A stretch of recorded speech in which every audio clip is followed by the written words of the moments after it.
Hai semuanya, kembali lagi bersama aku Nifah di channel Tell the Title, menceritakan sebuah judul.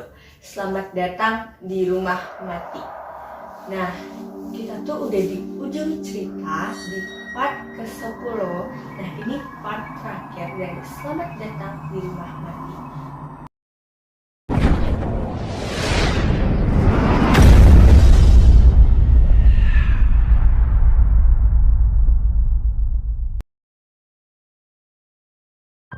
Lanjut, selamat datang di rumah mati part ke-10.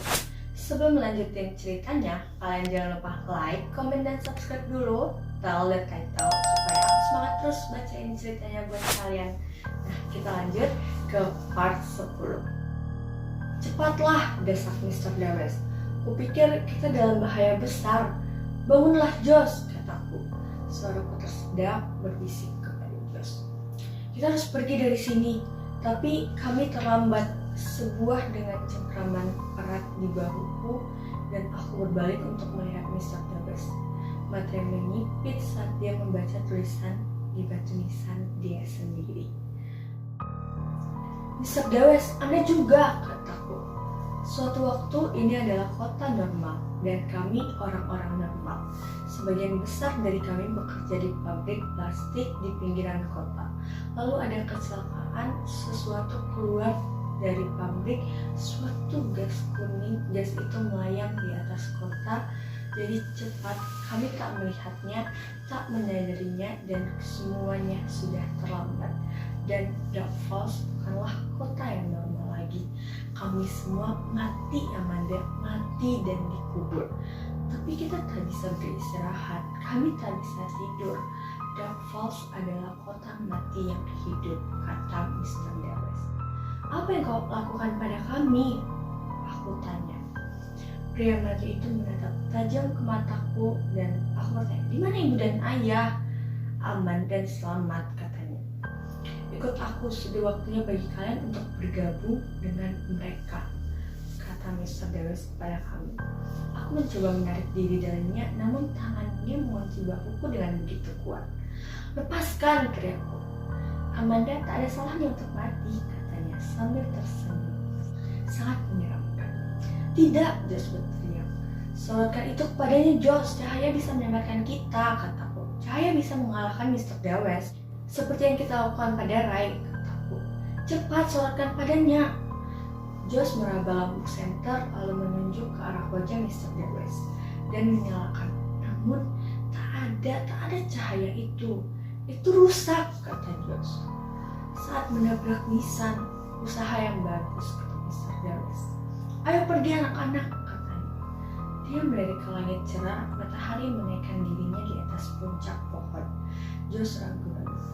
Aku bilang, mari kita pergi, kata Mr. Dawes. Josh melirik senter tak berharga itu, lalu ia menarik lengannya kembali dan mengangkat senter ke kepala Mr. Dawes. Senter mencapai target dengan retakan memuaskan. Mengenai Mr. Dawes di tengah dahinya, membelah sebuah lubang besar di kulit Mr. Dawes.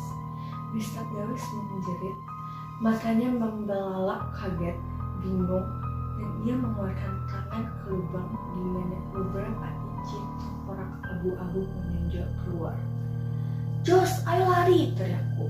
Lalu kami menoleh ke belakang, aku melihat Mr. Dawes berjalan terhuyung-huyung setelah kami. Masih memegang dahinya yang robek. Dia mengambil beberapa langkah lalu tiba-tiba berhenti menatap ke langit. Itu terlalu terang untuknya, aku menyadari itu. Dia harus tinggal di tempat itu. Dia tak mengejar kita, bisik Josh. Matahari terlalu terang untuknya, kataku. Dia harus pergi untuk menangkap ibu dan ayah. Senter bodoh ini, teriak Josh. Jangan pikirkan itu, jangan pikirkan senter itu, Josh, kataku. Kami melihat Mr. Dawes sampai ia menghilang di balik pohon besar yang melengkung. Apa yang akan kita lakukan sekarang? Kata Josh. Aku tak tahu. Lihat, Amanda, kata Josh. Siapa itu? Aku mengikuti tatapannya dan melihat beberapa sosok gelap bergegas melalui deretan batu besar. Mereka tampaknya telah muncul entah dari mana. Apakah mereka berjalan cepat tampak melayang di atas tanah hijau miring.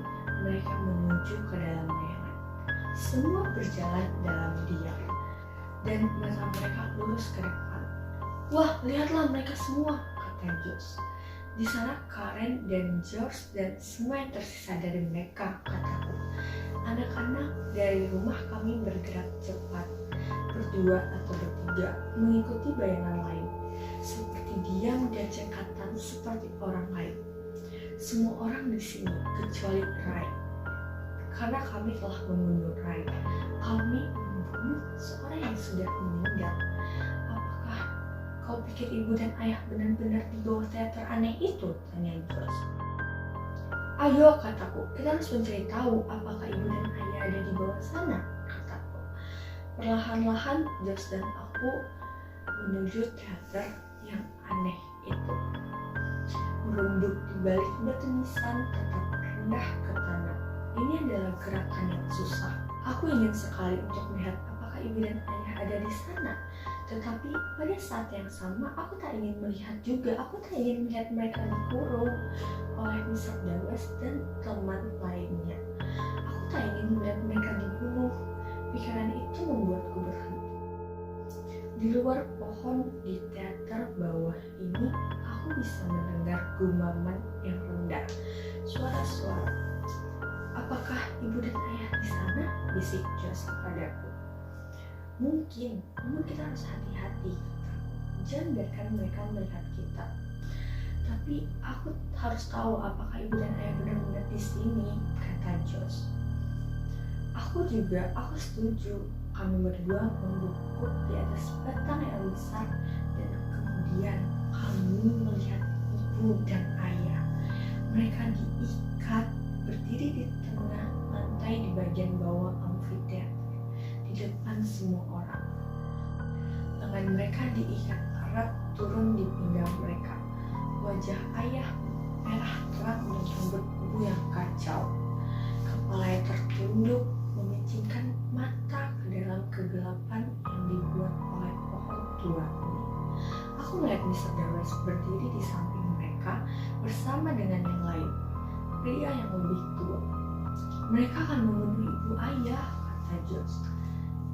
Dia meraih lenganku dan kataku, "Mereka akan membuat ibu dan ayah seperti mereka.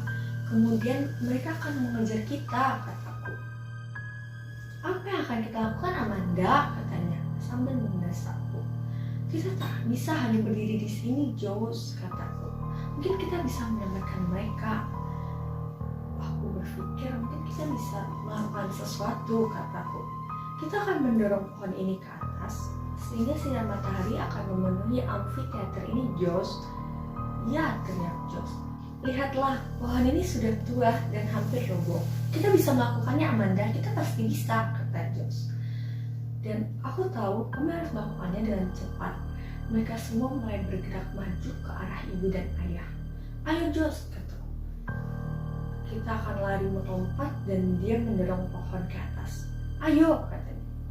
Kami hanya harus memberi batang pohon dorongan yang baik, keras, dan pohon itu akan benar-benar roboh ke atas. Akar-akar itu sudah hampir seluruhnya keluar dari tanah. "Ayo, Josh," kataku. "Siap?" Dia dengan wajah serius namun mata yang takut. "Ayo, Amanda, kita pasti bisa." Kami menghantam batang pohon dan mendorong dengan semua kekuatan kami. Mendorong dengan tangan kami dan lalu menggerakkan bahu kami kepadanya. "Dorong pohon itu, Josh. Ayo, Josh," kataku. "Dorong lagi," kata Josh kepadaku. "Aku tak bisa, Amanda. Aku tak bisa menggerakkannya," kata Josh. Josh telah putus asa. Namun aku masih percaya bahwa kita bisa menebang pohon itu. "Josh, cepat," teriakku. "Dorong, terus dorong," kataku. "Kita tak bisa, Amanda," katanya. Aku masih belum putus asa dan "Ayo, Josh," kataku. Namun ya kini aku menyerah. "Ya, Josh, kita tak bisa melakukan ini," kataku. "Kita tak bisa melakukannya." Tiba-tiba aku mendengar suara retakan yang keras dari tanah seolah tersobek terpisah dari pohon tua itu. Dan ya, pohon tua itu jatuh kami berdua berdiri dengan takjub dan tak percaya. Sinar matahari yang cerah memenuhi amfiteater itu. Jeritan-jeritan ngeri dan jeritan kalut jeritan itu menjadi ratapan kesakitan dan penderitaan. Orang-orang di amfiteater melihat hidup tertangkap dalam cahaya matahari itu. Mereka berusaha mencari jalan ke tempat teduh, tapi sudah terlambat. Kulit mereka menjatuhkan tulang-tulang mereka, dan ketika aku menatap termenung, mereka hancur menjadi bubuk dan larut ke tanah. Pakaian mereka hancur bersama dengan mereka. Jeritan kesakitan terus keluar satu persatu itu jatuh berantakan. Kulit mencair, tulang-tulang kering yang runtuh, dan aku melihat Karen Somerset terhuyung-huyung di lantai. Aku melihat rambutnya jatuh ke tanah ke dalam tumpukan, menunjukkan tengkorak gelap di bawahnya. Dia melirik ke arahku, pandangan rindu dan ekspresi yang menyesal. Dan kemudian bola mata keluar dari dalamnya, dan dia membuka mulut ompong dan dia berteriak, "Terima kasih Amanda, terima kasih," dan runtuh. Josh dan aku menutup telinga kami untuk menghentikan jeritan-jeritan yang mengerikan itu. Dan kami melihat, "Ibu, ayah," kata kami.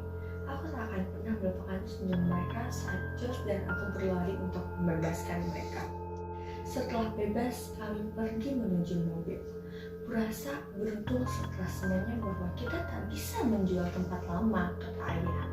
Saat kami dengan bersemangat masuk ke dalam mobil untuk pergi, ayah mundur ke jalan masuk dan mulai merauk pergi. "Berhenti!" teriakku tiba-tiba. Aku tak yakin mengapa, tapi aku mendadak punya dorongan kuat untuk melihat rumah tua itu untuk terakhir kalinya. Karena terkejut, aku berpaling untuk melihat mobil station wagon merah parkir di halaman rumah tua. Dua anak laki-laki seumur Josh melompat keluar dari belakang. "Bukankah itu Mr. Dawes berdiri di teras?" kataku dengan papan tulis kecil di tangan. Tidak, itu tak mungkin Mr. Dawes di sana menunggu mereka. Aku memutuskan itu tak mungkin dan aku tak melihat ke belakang lagi ke rumah tua itu. Kami melesat pergi meninggalkan rumah tua itu dan kota Dark Falls. Kami pergi menuju rumah lama kami yang kecil itu. Dan ya, kami bebas dari kota Dark Falls itu. Untungnya kami selamat. Nah, sekian cerita dari Selamat Datang di Rumah Mati. Ini udah akhir cerita Selamat Datang di Rumah Mati. Buat kalian yang udah ngikutin Selamat Datang di Rumah Mati part ke-1 sampai part ke-10, makasih ya udah ngikutin Selamat Datang di Rumah Mati sampai part terakhir. Jangan lupa nyalain lonceng notifikasinya dan like, comment, dan subscribe bell the title. Nah, tunggu ya, aku bakal bahas cerita apa sih di episode selanjutnya. Kalian tungguin dan mungkin kalian bisa komen aku bakal bahas cerita apa atau saran dari kalian. Nah, sampai jumpa di episode selanjutnya. Dadah.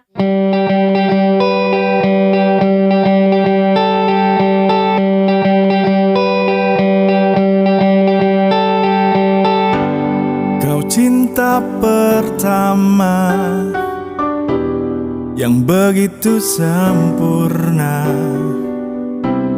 membuatku terpana, membuatku bahagia.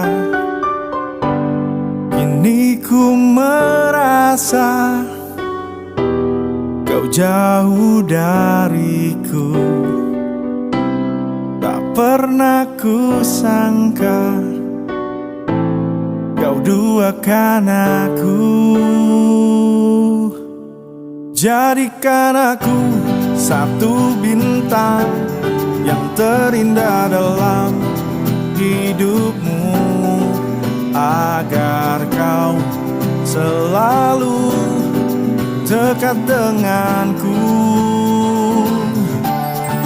Jadikan aku satu cinta yang terindah dalam hidupmu, agar ku selalu dekat denganmu.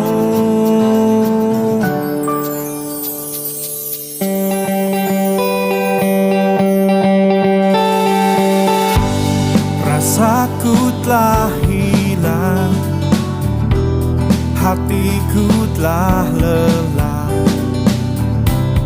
mencoba untuk tegar kehilanganmu. Jadikan aku satu bintang yang terindah dalam hidupmu, agar kau selalu dekat denganku. Jadikan aku satu cinta yang terindah dalam hidupmu, agar ku selalu dekat denganmu.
Jadikan aku satu bintang hidup, agar kau selalu dekat denganku.